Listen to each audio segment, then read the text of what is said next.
सोनामुखी, हरड़, मुलेठी जैसी अनेक जड़ी बूटियां और हजारों वर्षों का प्राचीन आयुर्वेदिक ज्ञान इस एक बोतल में समाया हुआ है। कायम टैबलेट, आपकी खुशियों का साथी। जनवरी 2026 बीत चुका है और केंद्रीय कर्मचारियों की सैलरी में कोई बदलाव नहीं आया है। इससे साफ संकेत मिलता है कि 8वां वेतन आयोग लागू होने में देरी हो सकती है। रेटिंग एजेंसी ICRA की ताजा रिपोर्ट बताती है कि देरी का असर सिर्फ कर्मचारियों पर नहीं बल्कि बजट 2026-27 और आने वाले वर्षों की सरकारी वित्तीय स्थिति पर भी गहराई से पड़ेगा। अब तक उम्मीद थी कि 10 साल के चक्र के मुताबिक 8वां वेतन आयोग 1 जनवरी 2026 से लागू होगा, जैसे 7वां वेतन आयोग 2016 में हुआ था।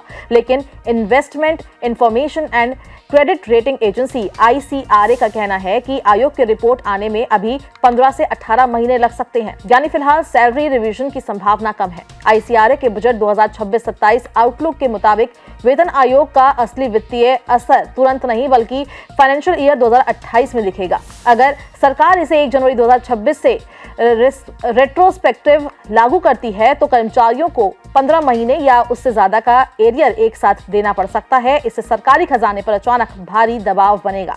एजेंसी का अनुमान है कि सिर्फ फाइनेंशियल ईयर 2028 में सैलरी खर्च 40 से 50% तक उछल सकता है। पिछले अनुभव भी चेतावनी देते हैं। 7वें वेतन आयोग में केवल 6 महीने के एरियर के बावजूद एक साल में वेतन खर्च 20% से ज्यादा बढ़ गया था। वहीं 6वें वेतन आयोग में देरी के कारण 2.5 साल से ज्यादा के एरियर बने, जिससे कई साल तक बजट पर दबाव रहा।